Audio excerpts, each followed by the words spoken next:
I'm Mark Hennick. This is So-Called Normal.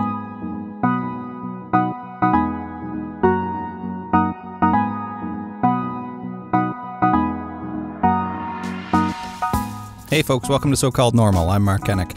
Today on the show we have Martin and Farah Perelmuter, or Perelmuter. They're a husband and wife power team in the speaking world in Canada, but apparently they pronounce their own last name differently depending on who you ask. Farah is the CEO and co-founder of Speaker Spotlight, and Martin is the president and co-founder of Speaker Spotlight, a representation company, speaker representation company that represents me, but that's not why I had them on the show. I had them on the show because they just passed their 30,000th booking of speeches across Canada and around the world. So we had a great conversation, I think, about the speaking industry, about getting into storytelling as a career, as a business. It's something that I'm fascinated in, given that it's basically my full-time gig now, and it was a real privilege for me to be able to unpack that further with them, and how they balance that, being a married couple running a successful business, seeing each other all day and all night while they raise their family and look forward to next steps. So here's my conversation with Martin and Farah Perelmuter and or Mutter on So-Called Normal. So you are what are your titles? President and CEO? Mm-hmm. Is that That's right? Yes. Okay. So Martin's president. Yes. Farah CEO of one of the three big speaking agencies in Canada. Sure. I personally think my favorite, because you also represent me, so I should probably disclose that right off the top. No bias there, but no bias at all. But I wanted to have you in on the show to talk about a number of things. I mean, you represent some of the most interesting, inspirational, powerful speakers in Canada and really around the world. I think you represent a number of international speakers as well. And you do it all while being married. That's right. Of course. Of course. And you just passed your I think I saw 30,000th booking. That's right. Yeah, it was quite a milestone. When we started, it took us 6 months to get our first 6 bookings. So I actually did the math, because when we hit 30,000, I thought, okay, if we had kept that pace, it would have taken us something like 2,500 years to get to 30,000. So we obviously amped things up a bit. But yeah, it was fun. We hit that marker and we thought it's something to celebrate, because when we started, we really had very modest goals for the business and wasn't a number that was even conceivable back then. So that first 6 months, the first 6 bookings, when was that? How long ago was that? About 24 years ago. 24 years ago. And we're still married. And happily. After all that. Yes. Yeah. So what did that look? Well, first of all, right at the beginning, where did you get the idea to represent speakers, to connect speakers with events? Mm-hmm. So I was working in an advertising agency. So I was about 24 years old, and my uncle asked me if I can work on his promotional materials because he wanted to become a speaker. Mm-hmm. And I said, absolutely, I would love to, but what's a speaker? Right. So was the speaking industry, quote unquote, you can't see my air quotes on the mic, but was that a thing at the time? Was it? Well, if it was, I didn't know about it. Right. And I had never seen a speaker. Right. So I thought I better do some research. So while working full time, I started to go to NSA meetings, which are National Speaker Association meetings. And in Canada, they were called CAPS, Canadian Association of Professional Speakers. Mm-hmm. So I started to go to these meetings, and that's when I really saw this whole world. Sure. So there was an industry in place. There was. At the time. It was I think a lot smaller than it is now. Mm-hmm. It was also, this is pre-Google, right? The commercial internet was just becoming a thing. So there really weren't there wasn't a lot of information readily available where nowadays, you just go on Google and you search whatever. Right. Mm-hmm. So it wasn't easy to actually find information and figure out what this industry was and who the players were. And right. So it was, it took a little bit of sleuthing to figure out exactly, what it was and do the research. Yeah. And I was practicing law at the time, and I was realizing that wasn't the career that I wanted for myself. So how long did it take you to realize that? About 15 minutes, but I stuck it out for another 6 months or so. Okay. So so it wasn't my thing. And so, we were young and naive and thought, we're 25 at the time. We thought, hey, let's start a business together. How difficult could it be? And that's the advantage of having youth and naivety, which is a nice word for stupidity on your side. And it's a good thing we didn't know. Yeah. Do you think you wouldn't have done it if you knew? Well, I think maybe we would have been a little bit more hesitant. I mean, I have no regrets. It was the best idea. ever to quit our jobs and start our own business. But also having no idea what we were doing, we took these amazing risks. And we tried so many different ideas that no one else tried before. So we really stuck out and we got noticed quickly. And we just kept trying new things. We didn't even know that no one else was doing them because we didn't know what anyone else was doing. Right. Well, what was that first talk that you booked? Do you remember? I actually looked back at it because when we got to this milestone, I looked, and the first engagement I think we booked was a gentleman named Alan Simmons. And I think, was it like Country Style Donuts or something like that? Country Style Donuts? Yeah, it was like a franchise meeting, and that was actually the very first one. Interesting. Yeah. And I don't remember a whole lot about it. I think it went well. But we're still here. Yeah. But we had some interesting ones, early days, and learned a lot. That's, as Farah said, not knowing what we were doing, not coming from this industry was a huge advantage in a way, because there were lots of things that we tried. Some worked really well, some failed miserably, but we learned from, what wasn't working. We did more of what was working. And so we had, I think, a bit of a unconventional approach to the business. I think if we had worked in the industry for a few years and then decided to go it on our own, we would have essentially taken a model that we already knew. And so we just did things a little differently and just what made sense to us. And we did a fair bit of research before we launched in, but when we started the business, we both quit our jobs at the same time. So we essentially went from 2 incomes to 0 overnight. Wow. So it was pretty scary. It was a big sort of leap of entrepreneurial leap of faith is the way I'd describe it. That first 6 months trying to get those bookings, did you have a point where you thought, oh, what did we do? It was not easy. It wasn't easy. Also, we were working out of our apartment and one little room in our apartment, and we were sharing the phone. And we had no clients and we had no money or experience. I was making probably about 80 to 100 cold calls a day. Right. Which just randomly looking through the phone book.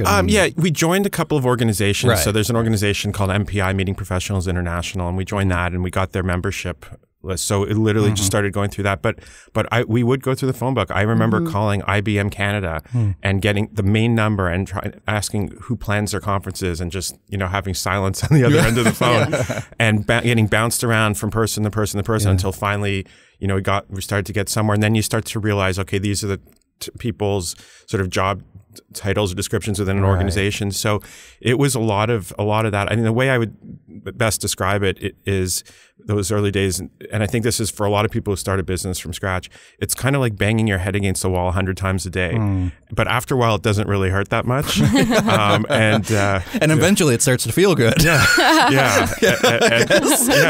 in a weird way.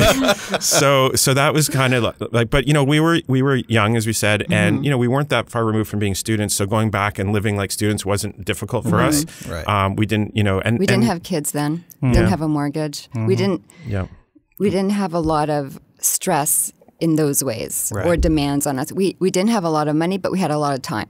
And we were extremely driven and we were really happy. Yeah, it was fun. And it's funny because when we reflect back, when we started the business, we actually said, let's do this until it's no longer fun. Right. And when it's not fun, we'll try to do something else. And, luckily, I think after all these years, we're still having fun. It's very different now than it was in those days. And when we look back, some of the, best memories are actually the early days when we were struggling and just, trying to figure out what to do next. And for me, there was never a moment where I thought this was a mistake. Like it was hard. And there were months where we got shut out and literally had 0 bookings, 0 revenue for the entire month. But we had a really long-term view of the business from day one. So we weren't really worried about what our monthly or quarterly results were. Right. We had a much longer term goal in mind, and we knew that we were laying a foundation. And even though, we would not measure our success based on how many bookings, it was, how many relationships were we forming? How many people were we connecting with? And it was really that, I think, kept us going, because sometimes you'd have these great connections and it may not turn into anything at that time, but we felt like at some point this will hopefully pan out. So I remember after TEDx Toronto in 2013, where I did my talk, and I signed with a representative, and somebody paid me to speak for the first time, and I thought, wow. This can happen? Because I was doing it for free. I was just doing it anyway. And I was like, oh, I can actually follow my passion and do something that I really love doing. So do you remember the moment or around the time where you really felt like, oh, there's something here. We can actually make this work, when things started to turn for you? Yeah, there wasn't necessarily one moment, but there was a few. There was one piece of business I'd been working on for months, and it didn't look like it was going to go anywhere. And after 3 or 4 months, the client decided to move ahead, and they booked, I think, 6 speakers for their conference, which doubled our output overnight. We went from 6 bookings in the first 6 months to all of a sudden now we have 12. Yeah. So that wasn't like a moment like, oh, we've made it, but it was like, okay, there's progress. And I learned patience, and that was, I'm not the most patient person by nature, but this business, if there's one thing it's taught me, is patience, because it takes time to build trust, and it's not easy. You know, if it was easy, everyone would do it. So that surprises me, though, that you don't characterize yourself as patient, because I've only ever seen you as pretty even. So I am. I'm calm. Like, I think I have a calm demeanor, but just melting down on the inside. Yes, but I think it's just we wanted things to happen. Like, we were eager and enthusiastic, and we felt like, you know, if people just give us a chance, we'll prove ourselves. Right. But, we had long-term goals, but our goals were very modest. Looking back, I remember I had a small little filing cabinet next to my desk. It had 2 drawers, and I had my files in there of my clients, and my goal was to fill both drawers of clients. And I'm like, that's when I'll know I've made it. Right. And now if you go into our office, we have a whole room full of filing cabinets packed. And we have to periodically go through and purge them, you know, because we can't give. And so back then, we would never in a million years imagine where we'd get to. Yeah. So it was very steady, organic growth. We never borrowed from the bank money. We never borrowed from our parents. We never went into debt. So we really wanted to do it very steadily, organically. As you reach those goals, are you great? I'm sure you're grateful, but is it a thing where you feel good about that, or are you always setting new goals to try to reach? You know, I guess I'm wondering if you're content with the success that you've reached. Definitely not content. Yeah. I think, you know, I think you've got to continue to strive forward, and the business changes, the industry changes and evolves, and I think you just have to continue to try to obviously stay relevant, be ahead of the change if you can, and anticipate where things are going. So I think for me, as soon as we, you know, sort of rest on our laurels and feel like, oh, we've made it, that's probably the beginning of the end. I think so. Also, I think that's what makes it really fun. Right. And the challenge of it. Also, by working with all of our incredible speakers, they really make us creative, and they inspire us. And you can't help but continue to grow as you work with these fascinating people. So it just happens. Well, speaking of fascinating people, I mean, you represent some pretty big names. I mean, Clara Hughes in the mental health world, of course, is a big name, but also Chris Hadfield, Simon Sinek, Neil Pasricha, he's been on the show. You know, you represent some really great names. Who have really impacted you? What are some of the talks and people that you've worked with over the years that really left a mark on you? Well, one person who pops into my mind is Margaret Trudeau. And she really took a chance on us when we were first starting out in our little apartment. Oh, really? She's been with you for that long? For over 20 years now. Yeah. Wow. Yeah. And I remember she came over. You know, looking back, it's unbelievable that she took a risk on like these 2 young 20-something-year-olds. And she came over, and so she was sitting in our little living room with us. She came to your apartment? Yeah, to our apartment. The home office, headquarters. Yes, the world headquarters. And we really didn't know much. Right. But I think she picked up on our enthusiasm and our drive. And this is, you know, before she came out with her own challenges. And now we book her to talk about bipolar and everything that she's gone through. And when we book her to speak, I watch the audience. And I see the impact that she has on so many people. And that's what really moves me. So I know that she's making such a difference because I see it. And I see... And she has a huge lineup of people waiting to talk to her afterwards, and they hug her and they tell her about their own experiences, and it's so moving. I just love her. I love her. And that you've been able to make that connection, to facilitate that, to put her in front of those people at that time. Well, I guess we have a part of it. Yeah. Sure. Yeah. That's the best amazing. feeling I find. You know, for us, being in front of the camera, in front of people is not where we're comfortable, or at least I'm not where I am. I'm very comfortable being behind the scenes, being the one helping find the right speaker, you know, make those arrangements, and then being at the back of the room and just watching, you know, the magic happen. Because if you get it right and you get the right speaker in front of the right audience, right time, that's when, you know, you can feel it in the room. You can feel the impact it's having in the moment, and then, you know, the potential for long-term change, that people may hear something that they might apply to their life or their work that could have a profound impact. How important do you think it is? I mean, Margaret Trudeau now in particular, because she's doing so much more now. She's having a real renaissance. Not that she ever really went away, but especially 20 years ago too, when it was closer to her then husband being prime minister. How important is it to have a big name like that when they're telling such vulnerable stories? Are people coming for the name? Are they coming for the celebrity? Or is it really the story that affects them? It's often both. It depends on the type of event, but it has a huge impact. I mean, another speaker in the mental health field that I feel has had a profound impact on me as well as the audience he's spoken to is Clint Malarchuk. And the reason I think, there's a number of incredible people we work with, but Clint is a former NHL goaltender, tough guy. If you go on YouTube and watch clips, you'll see clips of him fighting other goalies and other players. Most goalies weren't great fighters. He was a tough guy. And he grew up, in rural Alberta and just, as a cowboy. And he was someone who never wanted to admit that he needed help in anything growing up. And he had a lot of challenges. I mean, he had severe anxiety, OCD, depression. I mean, he dealt with a number of things and then had a horrific accident on the ice that's widely considered the worst accident in any sports ever. I would not recommend going on YouTube and looking at that. It's pretty horrible. But he now, his purpose, he defined his purpose in his life of going out and sharing this message of all the things that he's overcome and dealt with throughout his life. And I think for him, it's really powerful because as a man, as a kind of a tough guy who's never one who would ask for help, he admits that he couldn't get through it on his own. And the only way to get through it is to seek help and is to surround yourself with good people and get the type of help that you need. And I've been in audiences, I've seen construction audiences where it's typically like burly middle-aged guys who are tough guys who are all of a sudden you see them wiping their eyes kind of pretending like there's something stuck in their eye maybe or what have you. But he shared emails with me from attendees.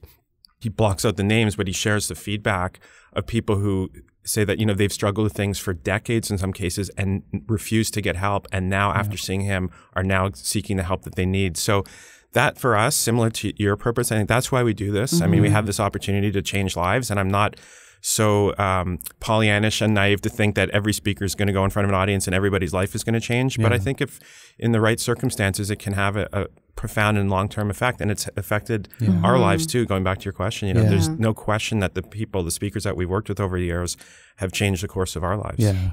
It's interesting because we work with a variety of speakers from many different types of business speakers, a real breadth of topics. But it seems that the most requested topic is mental health right now. That's interesting. Yeah. And when did you see that starting to pop as a trending topic?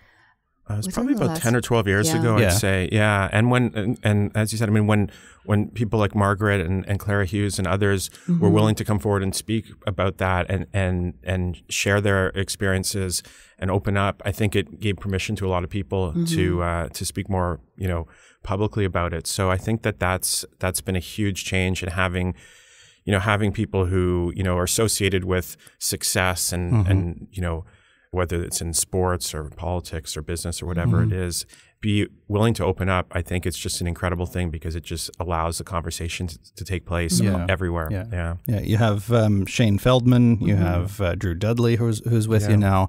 Both have been on the show as well. What makes they're great speakers. I've had the great privilege to see them live as well. What, in your opinion, makes a great speaker, a great storyteller on stage? I'll jump in. Okay. We finish each other's sentences sometimes. Do. I imagine. So, I mean, there's a few things. I think it's something that to extend as a gift, some people are just born with a gift to communicate, but it can also be learned. And I've seen speakers improve a lot. Connecting with an audience is obviously why you're there. And I think that, the best speakers, it's not just the ones who are the most articulate or the most passionate. I think it's the speakers who can connect their message, their story, their expertise with the audience and put the audience into their story. And I think that to me is the difference between a good speaker and a great speaker is they don't just tell a good story or have interesting information to share, but they really relate it to the audience and let the audience see themselves in the story. And then I think when they do that, that's when I think there can be a profound impact and connection. Yeah. Also, I think a talk that is well rehearsed is important, but not too polished. Right. So you see the clear beginning, middle, and an end, that there's a point to it, but that it's not scripted. Right. Yeah. I mean, I could see a speaker do the same talk 5 times, and I know exactly what's about to happen, and I know it so well, but it seems so authentic every single time. You know, it's relaxed, and it's as though he or she is saying it for the very first time. You know, that's been an interesting evolution, I think, in my own speaking. And I've had the opportunity to talk to a couple of people just about, you know, to geek out on speaking, where I think I went through a period where I felt like an imposter almost, of needing to dig back down into really authentic, raw emotions. I mean, I talk about suicide. I talk about the darkest times in my life. And when I talk about it, I really access it. But I've done it so many times also that when I leave the stage, I can just tuck it back away again and go on with and go have tacos for lunch and be with my family. And like, it's not that big of a deal for me anymore. That doesn't mean that it's inauthentic though when I pull it out. And I think I went through a period of time where I felt like, no, I hope I don't lose that connection. That's exactly what I mean. Yeah. How do you think people do that? How do they, I've been thinking of it as a almost method acting, that you have to enter into it and slide back out again. But have you seen speakers approach that differently? How do you think they do that? Well, I actually asked Amanda Linhout. Right. So another very powerful speaker. Oh my gosh, she is phenomenal. So she was abducted in Somalia. She was a journalist, and she was held captive for, do you remember how many days? Almost a year and a half. Yeah, almost a year and a half. So she obviously suffered quite a bit in many different ways, but she talks about forgiveness and resilience. And when she speaks on stage, it is so raw, and she often gets emotional, and it is the most powerful presentation, and the audience is very affected afterwards. But it's a great presentation. Always standing ovations. And afterwards, I asked her once, I said and she often does 2 in a row, or multiple days. And I said to her, how can you physically go through that all the time? And she says often it's catharsis, and she wants to do it, and she needs to do it, and she knows other people need to hear her story and her message. Right. So you she do wants feel to it. do it. Yeah, I think you do feel it build up when you haven't been on a stage in a while. At least I have. Yeah. Martin probably knows when he starts getting a lot of emails from me every day. Oh yeah, we should probably put him on a stage sometime soon. Well, I think just in general terms too, I think as a speaker, I think the key is to just continually evolve the talk and refresh it. Yeah. And, the core message may be the same. The story, if it's a story-driven talk, isn't going to change. The facts aren't going to change. But as you change as a person, as you evolve and go through your life, it may mean different things to you, and they may, maybe different messages that you're extracting from it that may be helpful to people. And I think that's really key. Like if you take Olympic athletes, for example, there's usually after every Olympics, there's a few Olympians who become popular speakers because they won a gold medal or whatever it is. And the ones that can just only tell the story of this is how I won, this is how I trained, this was what happened the day of the race. And you can only tell that story so many times. And then you become bored of it, I think, and the audience can pick up on that. But the speakers like the Mark Tewksburys of the world, who 27 years after he won his gold medal in Barcelona are still one of the most popular speakers out there. It's because he's more than just that one race. And he told that story for many years. And then the message has evolved. He's evolved as a person, his experiences. And so it's just continually making it fresh, and if it's not fresh for the speaker, if the speaker's bored of the talk, the audience is going to be bored of the talk. You can notice right away. Yeah. What do you think are some of the other mistakes, essentially, or pitfalls that speakers sometimes fall into?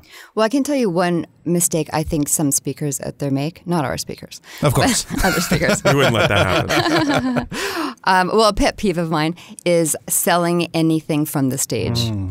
So selling a book, selling any type of materials. So I would say that's a no. Right. It feels dirty. Yeah. Not good. Yeah. I think Farah mentioned over-rehearsing. I mean, it is important to be prepared, but it's, I always say, better to get 70% of the words right and have 100% of your passion and enthusiasm for the topic come through than get 100% of the words right, but only 70% of your passion. Right. So I think some speakers are really they want to make sure they get every single word right. And then you can almost see they're in their own head and it's more of a performance, like they're an actor. And I think that it's more important that the enthusiasm comes through, and you're going to flub some words, and that's okay. In fact, it actually makes you appear more human, and people can connect with that.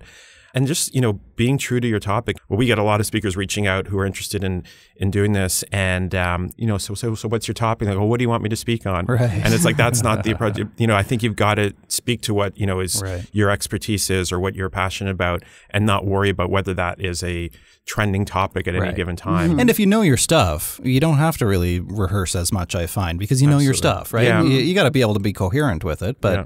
And stories trump data. I mean, it's important to have data. It's important to have facts. It drives me crazy when speakers go up and they don't really have any authority or expertise on a topic, and they're just throwing things out there. And it's like, where is this information coming from? Right. So it's really important to be, as a speaker, to either be grounded in your own personal experiences. That's one type of talk, or research or expertise that you have, or a combination, which I think is one of the things I like about your talks is it's personal experience, and it's also backed with your experience working in the mental health field. Right.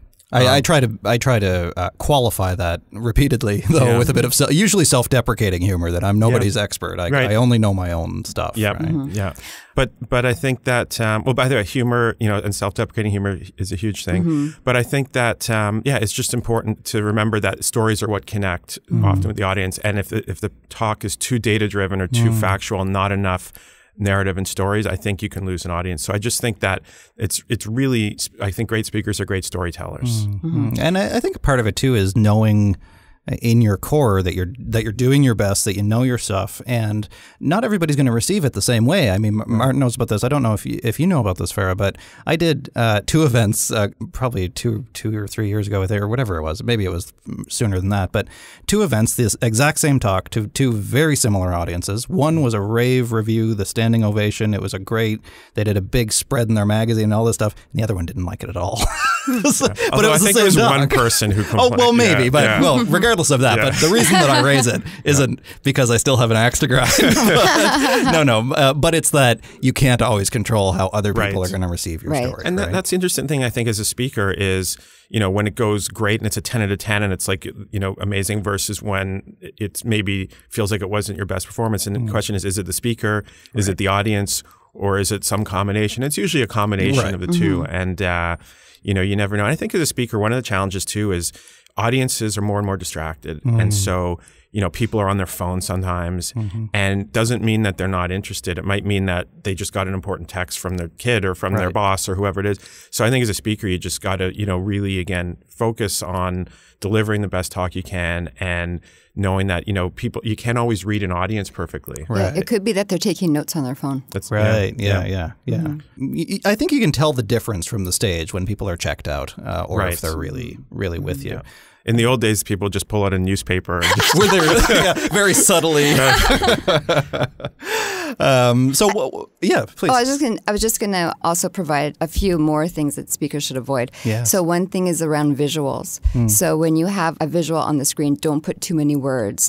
Also, don't use your visuals as a clutch. We see that a lot too. And then people looking at the screen a lot. And then if the AV doesn't work, which does happen, then they're like immobilized on stage. Yeah. So make sure that you're ready to go without your visuals as well. Yeah. Also, know how to use the stage properly. So don't stand behind a podium. Don't use notes. So all these little things speakers really have to learn how to. It really is there's an art to it. And it's amazing to see, because when someone has the gift to do it, and often, it's funny. Sometimes people go to a conference and it looks so easy, and they go, "Oh, I could do that. I could be a speaker." And usually, when you see a speaker who makes it look effortless, it means they've put a lot of work into it. It's not the first time they've been up on that stage. Exactly. Yeah. And that's where I think I landed, where I evolved from the feelings of imposter syndrome and potential risk of inauthenticity. I realized, oh no, actually, I'm just getting really comfortable at doing this, and that's okay. Yeah, absolutely. And I think you're right. Being able to get up there, and I know exactly when I'm going to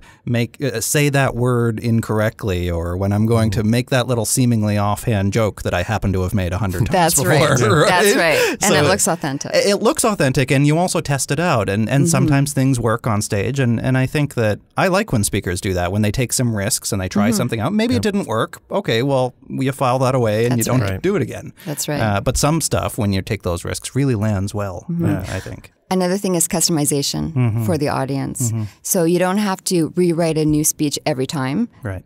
Definitely. But just to provide a little bit of content that's specific for that particular audience would really go a long way. Yeah, even just, finding anecdotes or examples from their industry, I find can be helpful. How have you seen it as, and I've tried it both ways, more interactive talks versus more the person just doing their tight one-person show. Which do you think works better, or does it depend on the audience?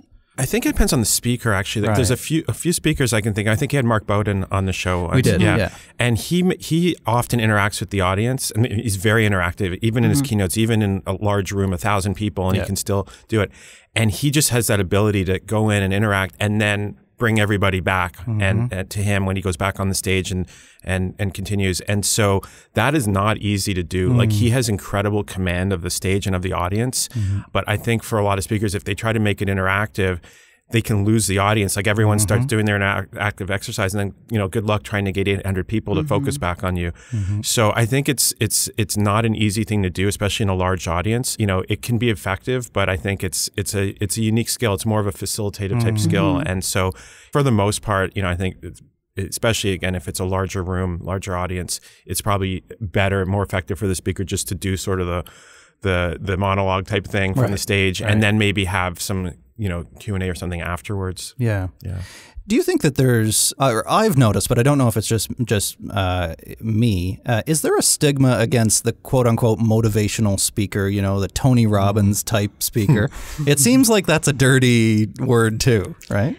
I've never been that comfortable with the term motivational speaker. And someone says, what do you do? I'm a motivational speaker. I don't really know what that means. Yeah. Right. Inspirational is better. Yeah, you like inspirational speaker when there's like a story behind them. Yeah. And so I think, and it does, there's this image that for some people come up of the sort of Tony Robbins type person who's up there, and it's a lot of a lot of energy, a lot of hot air in some cases, maybe. I don't know. But some people like that. Yeah, some people love it, but I think to me, like a speaker of substance who has something to say, like that's the most motivating thing to me, is learning something new and having someone be able to share something that something clicks in your head and you think, oh, I think I know where I can apply this to, whether it's personal life, professional life. Yeah. To me, like those are the most motivating speakers, are the ones who share new ideas that kind of spark something in your brain. Right. Yeah. And I think it depends on, what the audience, even down to the individual member, wants. Do they want to be motivated? Are they paying to be motivated, or are they paying to do something else? Yeah. Right? And the question is, what does that even mean? Like,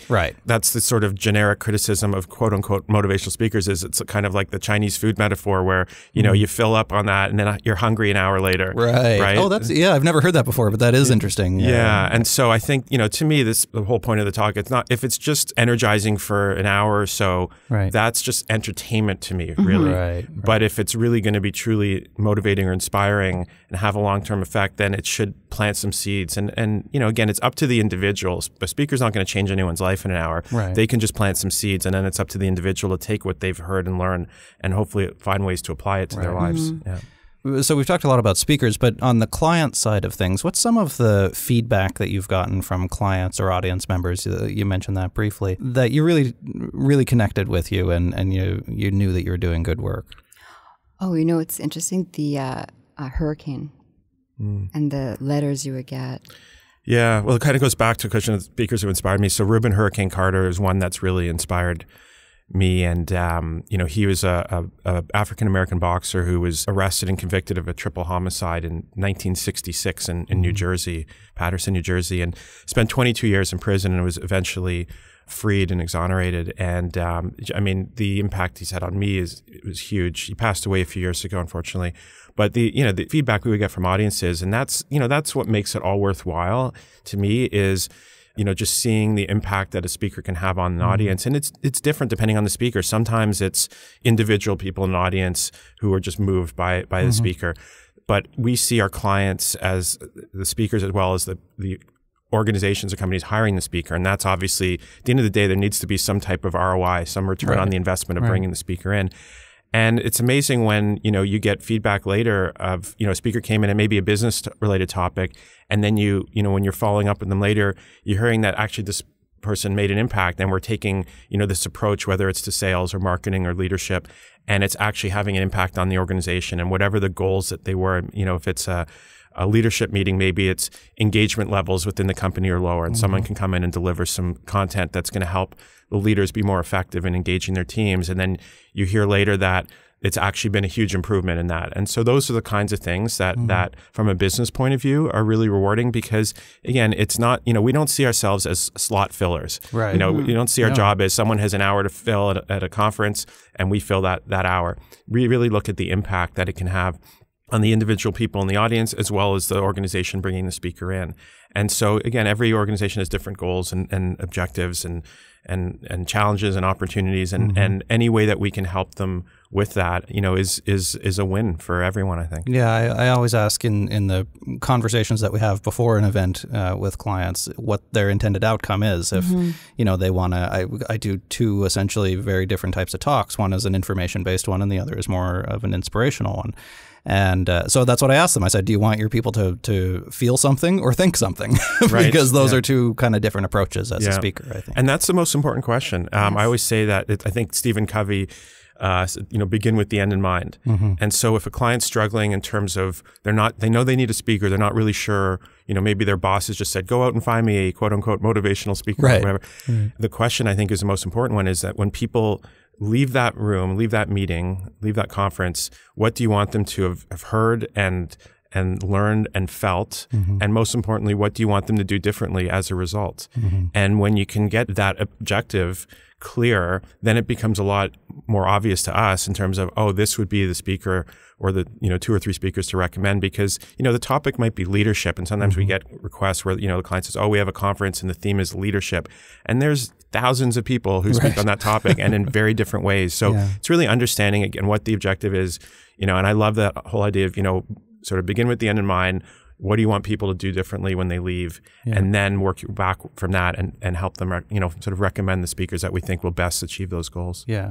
How do you, now you also, in addition to working with all these speakers, you don't do this by yourselves, of course. You have a fairly large staff of people in your fantastic office. Staff. Right. And that's been my experience as well. They're all amazing, everybody that I've encountered so far. So how many people do you have who work We're 35 now. 35. Yeah. And when we started, by the way, we thought best case scenario, like if things go better than we could possibly imagine, we thought maybe one day we'll have 3 or 4 people working with us and we'll get it out of the apartment, move into a real office. So never had, it was never really a goal to grow a bigger team. And it happened organically, as Farah said. But it's been one of the best things for me about this whole journey is just seeing people develop and grow and have opportunities to play to their strengths. And that's been a really, really amazing part of this. So how do you share your enthusiasm for this industry and all of your experience over the years with your staff? How do you get them, to be able to communicate with clients in the way that you did from your apartment all those years ago? Well, they may say we have too many meetings.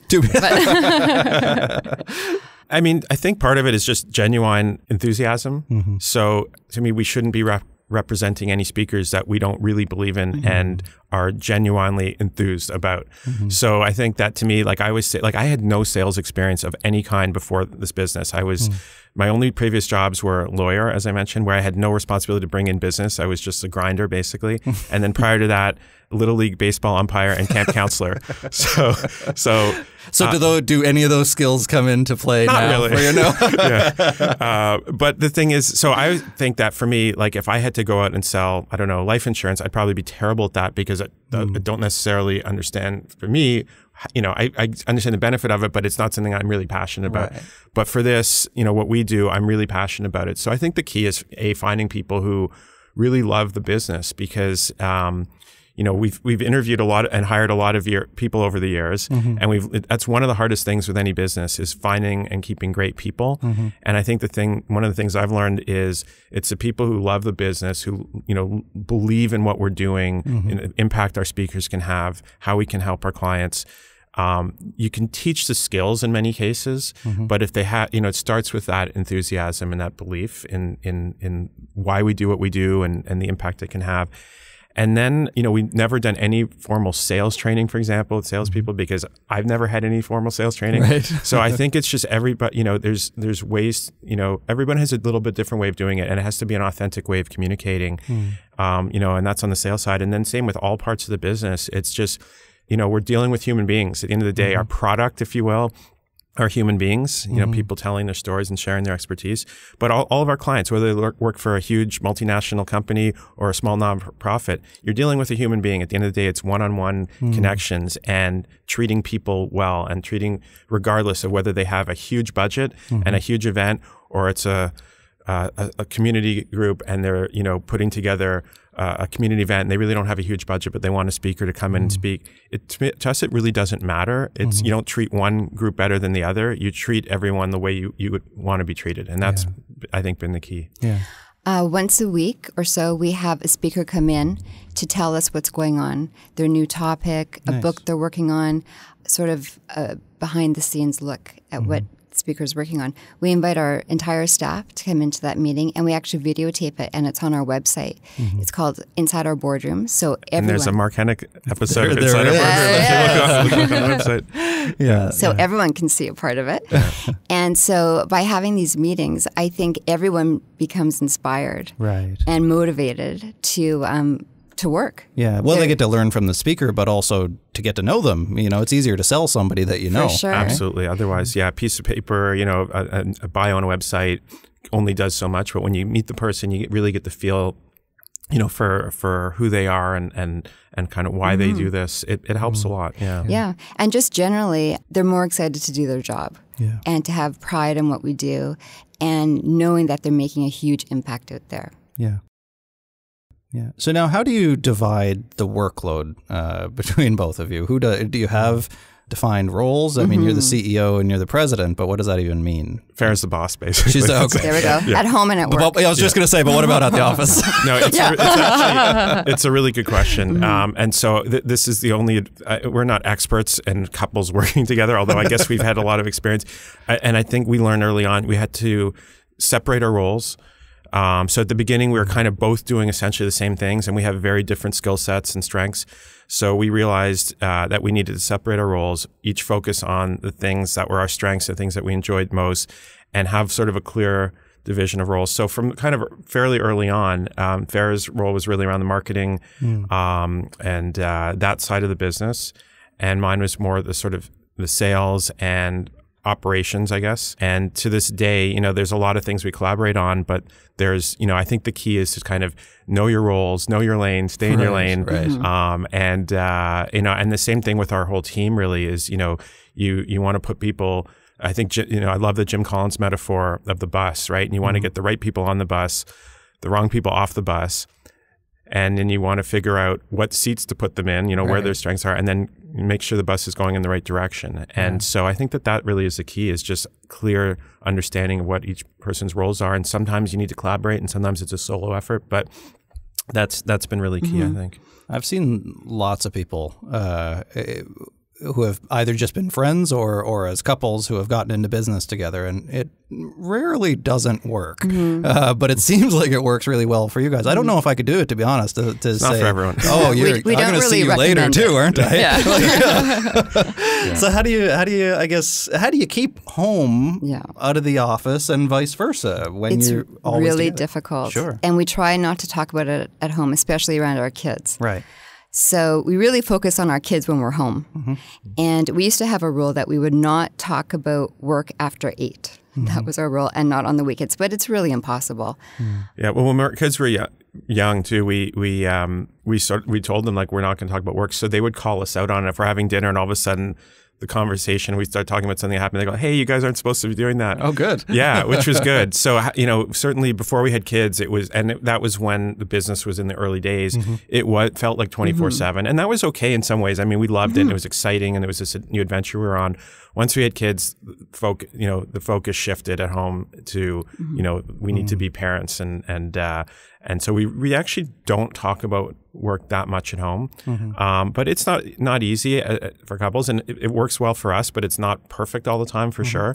And I think that, the thing I think to keep in mind is that you've got your roles at work, but you're still married. You can't be like, okay, I'm going to yell at you at work, but then everything's going to be good at home. It's like, and that's the thing with everyone, I think. Like, I think it's really difficult for anyone to go and act a certain way at work and then come home, and then be like different. I think, you play different roles in your life, but I think you have to be a consistent person. So like if our kids, for example, now have worked a little bit part-time in our office, and if they saw me, for example, at work, the way I am speaking to a client or speaking to members of our team, they wouldn't be like, who is that guy? That's not my dad. It's like, I think I'm the same person. I think they would say that.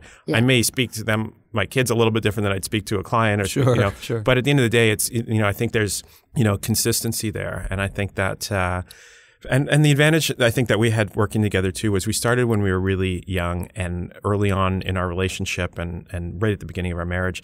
I think it might have been tougher if we had both worked for 10 or 15 years in separate jobs. And then we decided after that time, hey, let's start something together. Now we're bringing all this sort of baggage and other things from other experiences, which could benefit us because you have all these experiences, or it could be difficult. And I think for us, we kind of grew up together doing this. And so it was like our relationship, our business, everything sort of at the same time. Or it would have been hard if he had more experience in this industry than me, or vice versa. But we both didn't know anything. Just started from the ground level and figured it out as you went, it sounds like. Yeah. So you have 2 teenage kids, I think? That's right. Yes. Yeah. Wow. How's that? It's I like. I think I met your son. I don't know. That's right. You did. Yeah. I don't know if I've ever met your daughter, but So she's 19. She's in second year university, and then our son will be 17 in a few months. Yeah. So we're teenage years are actually a lot better than we thought. We were like kind of terrified. They are. It's fun. I mean, the relationship as parents with your kids changes, and we're very close. Yeah, the whole family is close. Yeah, and we're lucky. Our kids still seem to be okay to hang out with us. Sometimes we went to a movie on the weekend with our son, and he wasn't like horrified to be seen with us on a in a public place. So we're pretty lucky. But it's we hang out with them a lot. Yeah. So and they obviously worked in the office, so they know what you do and they have an appreciation for it. Have there been any speakers that you think that they've benefited from as well, kind of coming into contact with your work? Yeah. Well, our son specifically said he loved hearing your talk. My talk? Yes. Okay. Well, tell him I said thank you. That's very nice.